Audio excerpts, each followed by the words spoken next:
નમસ્કાર, હું ડોક્ટર કૌશલ Bhatt, paediatric physiotherapist, Bhavnagar. રસીકરણ વિશે માતા પિતાને રસીકરણ વખતે ઘણા બધા પ્રશ્નો હોય છે, ઘણી બધી માન્યતાઓ અને ગેરમાન્યતાઓ હોય છે. તો આજે આપણી સાથે છે ડોક્ટર કમલેશ ઉનડકટ સાહેબ, જે રસીકરણ વિશેની આ માન્યતાઓ અને ગેરમાન્યતાઓ વિશે માતા પિતાને જે પ્રશ્નો છે એના આપણને જવાબ આપશે. એટલે આજે આપણે એમની સાથે રસીકરણ વિશે ચર્ચા કરશું. સર નમસ્કાર. સર, રસીકરણ વિશે માતા પિતાના ઘણા બધા પ્રશ્નો હોય છે. તો સૌથી પહેલો પ્રશ્ન તો માતા પિતા પૂછતા હોય છે કે રસીકરણ કેમ જરૂરી છે?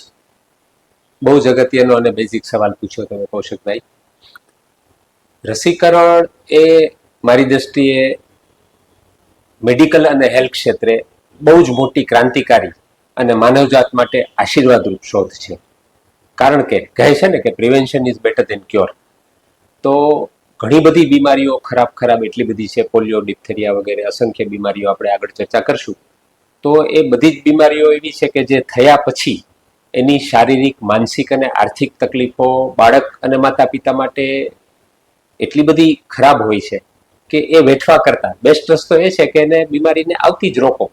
તો કે કેમ રોકવી, તો એને માટેના ઉપાયો ઘણા હોય છે, પણ એમાંનું રસીકરણ એ સૌથી મોટામાં મોટું શસ્ત્ર છે બીમારીઓને રોકવા માટેનું. જેમ કે આપણને ખબર છે કે પોલિયો અને શીતળા એ બે બીમારીઓ તો માત્ર ને માત્ર રસીકરણની મદદથી આપણે સમગ્ર વિશ્વમાંથી નાબૂદ કરી, જે મેડિકલ વિજ્ઞાન ક્ષેત્રે બહુ મોટું સીમાચિહ્ન છે. આ સિવાય ટીબી, ડિપ્થેરિયા, ધનુર, મોટી ઉધરસ, મેનિન્જાઇટિસ એટલે કે મગજનો ચેપ, ન્યુમોનિયા, રોટાવાયરસથી થતા ડાયરિયા, ઓરી, અછબડા, ગાલપચોડિયા, નુરબીબી, હેપેટાઇટિસ એ અને બી એટલે કે બે પ્રકારના કમળા, ટાઇફોઇડ, હ્યુમન પેપિલોમા વાયરસથી થતા કેન્સર, કોવિડ, આવી અસંખ્ય ખરાબ અને ક્યારેક જીવલેણ બીમારીઓ સામે રોકવા માટે રસીકરણ આપણે માટે સૌથી આશીર્વાદરૂપ વસ્તુ છે. એટલે એનો લાભ તો અચૂક આપણા બાળકોને આપવો જ જોઈએ. આ ઉપરાંત રસીકરણ માત્ર એક બાળકને આપવાથી એને જ રક્ષણ આપે છે એવું પણ નથી. ઓવરઓલ સમાજના ઘણા બધા બાળકોને રસી, મેજોરિટી બાળકોને જો આપી દેવાય તો બાકીના કદાચ અમુકને રસી આપવાની રહી ગઈ હોય તો પણ સામૂહિક લેવલે એક ઇમ્યુનિટી એટલે કે હર્ડ ઇમ્યુનિટી પણ મળે છે. આ સિવાય બ્રોડલી વાત કરીએ તો આપણી ઓવરઓલ હેલ્થ કેર સિસ્ટમ ઉપર આ બધી બીમારીઓ જો ન થાય તો એને લીધે થતો બર્ડન ઘટે, અને આર્થિક લેવલે પણ દેશને ફાયદો થાય કે હેલ્થકેર ક્ષેત્રે જે પણ બર્ડન પડતો હોય, આર્થિક બર્ડન પણ પડે, અને ડોક્ટરો અને નર્સિસ પણ ખૂબ જોઈએ સારવારમાં. તો એ બધું જ આપણે અટકાવી શકીએ. તો સાહેબ, બાળકોને રસી કઈ ઉંમરથી આપવી જોઈએ?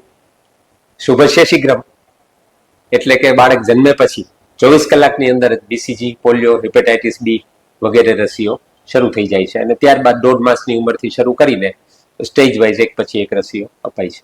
તો સાહેબ, આપણે ઘણી બધી વખત જોયું છે કે પીડિયાટ્રિશિયનની ફાઇલમાં આઈએપીની ગાઈડલાઈન પ્રમાણે પણ રસીઓ હોય છે, અને મમતા કાર્ડમાં પણ સરકાર શ્રી તરફથી પણ રસીઓ અપાતી હોય છે. તો શું એ બંને અપાતી રસીઓ વચ્ચે કોઈ ફેર ખરો? ફરક છે સામાન્ય, કારણ કે રસીઓ બેઝિકલી તો બધી જ જરૂરી છે, પણ અમુક આર્થિક અને વહીવટી કારણોસર હજી સુધી સરકારી હોસ્પિટલમાં અમુક રસીઓ નથી મળતી. ડે બાય ડે એનું પ્રમાણ વધી રહ્યું છે. આમ છતાં હજી આજની તારીખે પણ અમુક રસીઓ એવી છે કે જે સરકારી હોસ્પિટલમાં નથી મળતી. પ્રાઇવેટમાં તો બીસીજીથી માંડીને બધી જ બેઝિક રસીઓ મળે છે, અને અમુક એડવાન્સ રસીઓ પણ મળે છે. કઈ રસીઓ નહીં મળે એ હું આપને કહું આગળ, પણ ગુણવત્તાની રીતે વાત કરીએ. અમુક લોકોને એવા પ્રશ્ન હોય છે, અમુક પેરેન્ટ્સ ક્યારેક અમને આવીને આપણને હસવું આવે એવો સવાલ પૂછે કે સાહેબ, અમે સાંભળ્યું છે કે સરકારી હોસ્પિટલમાં ફ્રેશ રસીઓ મળે છે, જ્યારે પ્રાઇવેટમાં શું જૂની હોય? તો એ માન્યતા સંપૂર્ણ પાયાવી હોણી છે.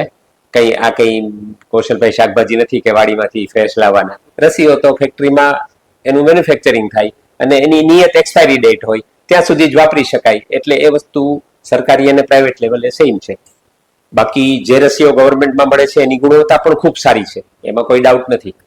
આપણે એવું નથી કહેતા કે સરકારી રસીઓ ખરાબ છે, પણ જે રસીઓ સરકારીમાં નથી મળતી અને પ્રાઇવેટમાં મળે છે, જેમ કે હેપેટાઇટિસ એ એટલે કે એ પ્રકારનો કમળો, ટાઇફોઇડ, અછબડા એટલે કે ચિકન પોક્સ, ફ્લૂ અને સ્વાઇન ફ્લૂ, HPV, આવી અમુક રસીઓ ગવર્મેન્ટમાં ઉપલબ્ધ આજની તારીખે નથી. તો એ રસીઓ પણ ઘણા મા બાપને એવું થાય કે ના ના સરકારીમાં રસી અપાવી દીધી એટલે પૂરું થઈ ગયું, અમારા બાળકને વધુ રસીઓની જરૂર નથી. પણ એ માન્યતા પૂરી સાચી નથી, કારણ કે રસી તો રસી છે, પછી એમાં સરકારી પ્રાઇવેટ એવો ભેદભાવ ન કરી શકાય.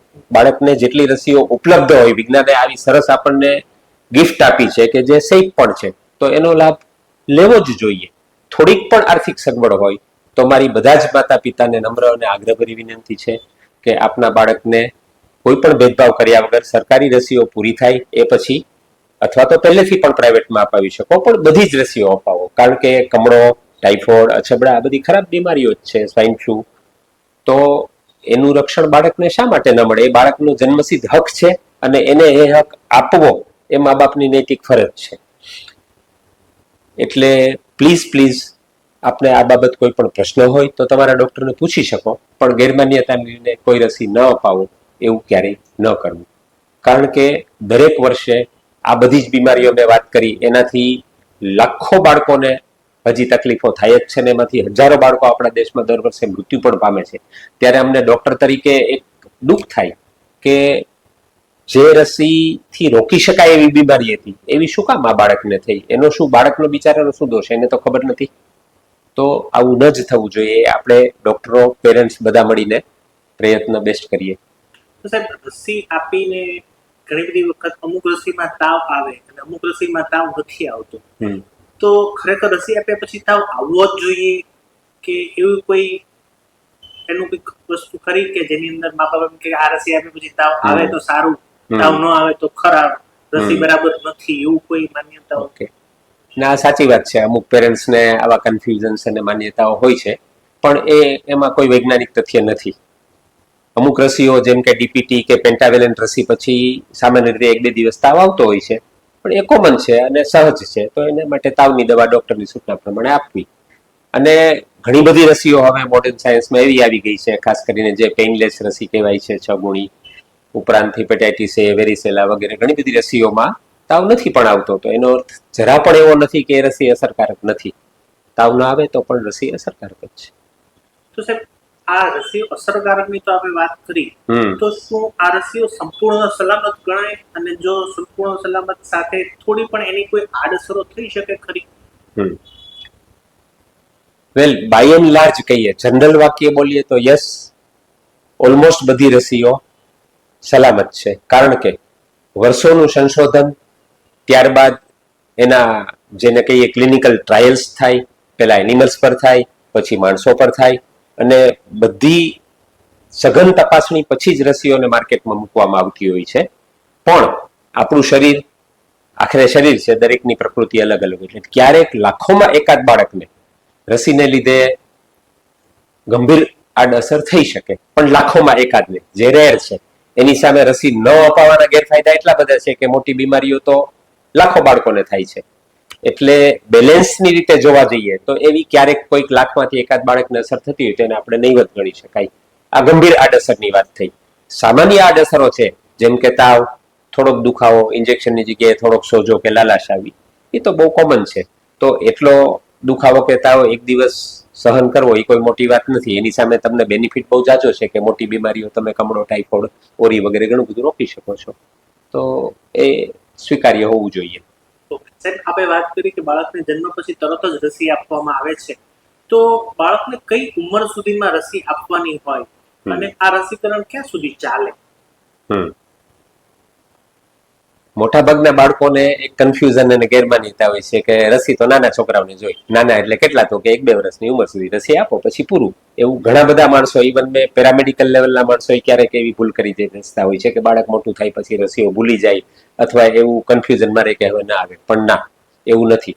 ઓફકોર્સ મોટાભાગની કોમન રસીઓ વધારે 2 વર્ષ સુધીમાં આવી જાય, પણ ત્યારબાદ પણ 5 વર્ષે, 8 વર્ષે, 10 વર્ષે અને 15 વર્ષે પણ અમુક રસીઓ આવે છે. કોમન ટાઈમ ટેબલ જોઈએ તો 15 વર્ષે ત્રિગુણીનો છેલ્લો બુસ્ટર ડોઝ આવે ત્યારે ઓલમોસ્ટ કોમન બધી રસીઓ પૂરી થાય, પણ બધી જ નહીં.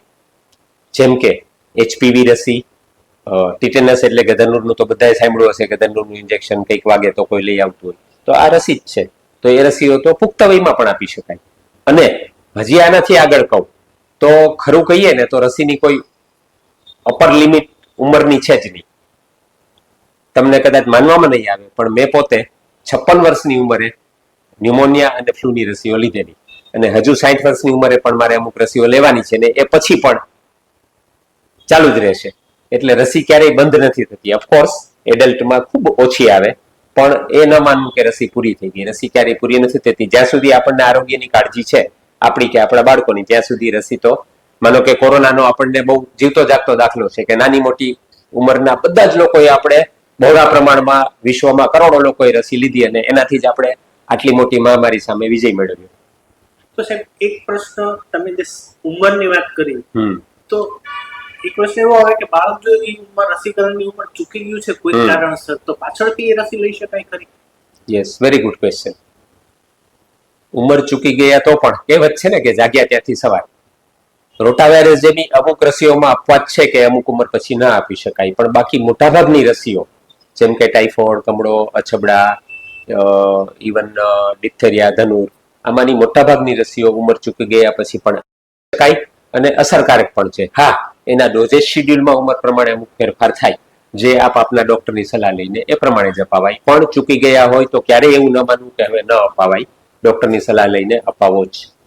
તો સાહેબ બાળકને શરદી, ઉધરસ, તાવ ઘણી વાર હોય અને બાળકને બતાવવા ડોક્ટરને મળવા માટે આવ્યા હોય, તો એ વખતે માતા પિતાને પ્રશ્ન હોય કે શું મારા બાળકને શરદી, ઉધરસ, તાવ છે તો રસી અપાવું કે ન આપી શકાય? આ બહુ કોમન સિચ્યુએશન છે આ, અને જવાબ એનો બહુ સ્પષ્ટ છે કે સામાન્ય શરદી, ઉધરસ, થોડાક ઝાડા વગેરે હોય, પણ બાળકને જો વધારે તાવ ના આવતો હોય અને બાળક હસતું રમતું હોય ઓવરઓલ, તો એ બાળકને ચોક્કસ રસી આપી શકાય. છતાં જે તે સંજોગોમાં તમારા ડોક્ટર નિર્ણય લેશે, પણ સામાન્ય બીમારીમાં ચોક્કસ અપાય. તો સાહેબ આ બધી તમે રેગ્યુલર રસીઓની વાત કરી, તો હાલના તબક્કાની અંદર કોઈ નવા પ્રકારની રસીઓ આવેલી છે કે જેના વિશે હજી લોકોમાં બહુ અવેરનેસ ન હોય અને આપ સોશિયલ મીડિયા માધ્યમથી લોકો સુધી પહોંચાડી શકો? ચોક્કસ. અમુક રસીઓ એવી છે કે જેની કોમન પબ્લિકમાં હજુ જાણકારી ઓછી છે.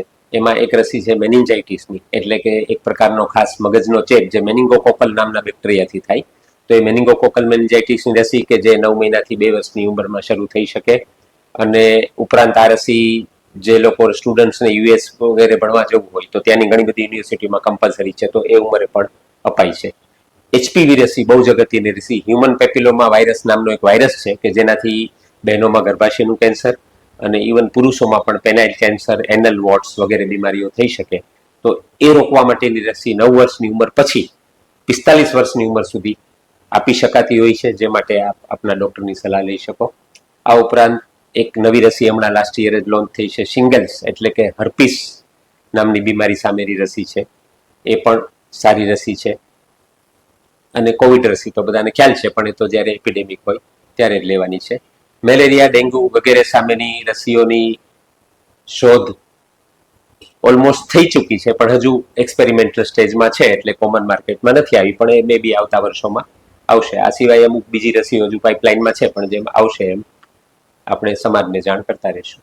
સાહેબ એક છેલ્લો પ્રશ્ન કે રસીકરણ જ્યારે અમુક વખત નોન ક્વોલિફાઈડ પર્સન રસી આપતા હોય છે અને એક ક્વોલિફાઈડ ડોક્ટર રસી આપતો હોય છે, તો ટેકનિક ઓફ વેક્સિનેશન, રસી બે જગ્યાએ સરખી હોઈ શકે, તો ટેકનિક ઓફ વેક્સિનેશનમાં ફેર પડે? કારણ કે ઘણી બધી વખત એવું જોયા મને કે રસી આપ્યા પછી બાળકને કોઈક જગ્યાએ કંઈક ચાલવામાં કે હાથ ઊંચો કરવામાં પ્રોબ્લેમ થતો હોય છે, તો એવું કોઈ આપ એક્ઝામ્પલ આપીને આમ કહી શકશો?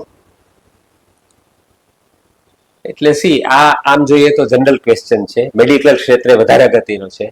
હું બહુ સાદું ઉદાહરણ આપું તો તમારે કૌશલભાઈ બંગલો બનાવવો હોય તમારે નવો, તો તમે ડાયરેક્ટ કડિયાઓને કહી દો કે ભાઈ અમારું મકાન ચણી નાખો ને, કે પછી તમે એન્જિનિયર આર્કિટેક્ટ પસંદ કરશો? લગભગ સમાજમાં દરેક માણસ એમ કહેશે કે ના, હું તો એન્જિનિયર આર્કિટેક્ટને તો એમ્પ્લોય કરું. તો જે નિર્જીવ વસ્તુ છે મકાન જેવી, એમાં પણ જો આપણે ક્વોલિફાઈડ માણસનો આગ્રહ રાખતા હોઈએ તો ઓબ્વિયસ છે કે રસીઓ કે કોઈ પણ પ્રકારની મેડિકલ સારવાર હોય એમાં દરેક એજ્યુકેટેડ મા બાપની ફરજ છે કે ક્વોલિફાઈડ માણસ પાસે લો તો એના અમુક ફરક ક્યારેક તો પડે જ. બાય એન્ડ લાર્જ ઘણી વાર વાંધો ન પણ આવે, પણ એવો ચાન્સ લેવો ન જોઈએ, કારણ કે રસીનું પ્રોપર કોલ્ડ સ્ટોરેજ થયું છે કે નહીં, એની યોગ્ય ઉંમર પ્રમાણે ખરેખર ટાઈમ છે કે નહીં, કોઈ ડોઝ ચૂકાઈ ગયો હોય તો હવે આ ઉંમરે આપવો કે ના આપવો એનો નિર્ણય બધો ક્વોલિફાઈડ પર્સન જે લઈ શકે, નોન ક્વોલિફાઈડને અમુક વસ્તુઓ પૂરું જ્ઞાન ન હોય, એનો ઈરાદો ખરાબ ન પણ હોય, પણ અધૂરા જ્ઞાનને લીધે ક્યારેક પ્રોબ્લેમ થાય. બીજું, રસી આપવાની ટેકનિક પણ જે લોકો ક્વોલિફાઈડ લોકો છે એમણે વર્ષોના વર્ષો સુધી એનું દરેક સાયન્ટિફિક પાસા સમજેલા હોય, એટલે બાળકનો જે જગ્યાએ રસી આપવાની એનો મસલ માસ ક્યાં સૌથી વધારે છે, નીડલ કેટલી અંદર ઊંડી જવા દેવી, કેટલી ડેપ્થમાં જવા દેવી, કયા નંબરની નીડલ કયા બાળકમાં વાપરવી, આવા ઘણા બધા નાના નાના પણ બહુ જ અગત્યના પાસાઓ છે કે જે ક્વોલિફાઈડ અને એક્સપિરિયન્સ માણસ જે એની કેર લઈ શકે એ ક્યારેક નોન ક્વોલિફાઈડ દ્વારા ન લેવાય. સાહેબ આપનો ખૂબ આભાર. તો કુલકર સાહેબ પાસેથી આપણને આ જે રસીકરણ વિશે જે લગભગ બધા જાણે જ છે, પણ એક જે કોમન ક્વેશ્ચન્સ જે માતા પિતા લગભગ દરેક વખતે પૂછતા હોય છે કે બાળકને તાવ શરદી હોય ત્યારે રસી અપાય કે ન અપાય, સરકારી અને પ્રાઇવેટની રસીમાં શું ફરક, ઉંમર ચૂકાઈ જાય તો રસી અપાય કે ન અપાય, આ બધા જ પ્રશ્નોના એક બહુ સરસ રીતે જવાબ મળ્યા. અને રસીકરણ ખાસ prevention is better than cure.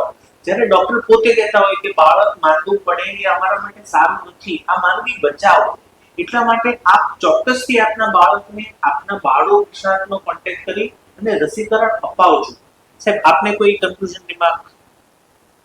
પહેલા તો કૌશલભાઈ, હું તમને અભિનંદન આપીશ કે આટલો અગત્યનો જે આરોગ્યને લગતો ટોપિક છે તમે આજે હાથ પર લીધો, અને જેનાથી મને ખાતરી છે કે જે કોઈ પેરેન્ટ્સ આ જોઈ રહ્યા હશે એમને થોડી અવેરનેસ વધે, એમના કન્ફ્યુઝન દૂર થાય, અને એનાથી થોડાક બાળકોને પણ રસીઓ બાકી હોય એ મળી જશે તો આપણી આજની મહેનત લેખે ગણાશે.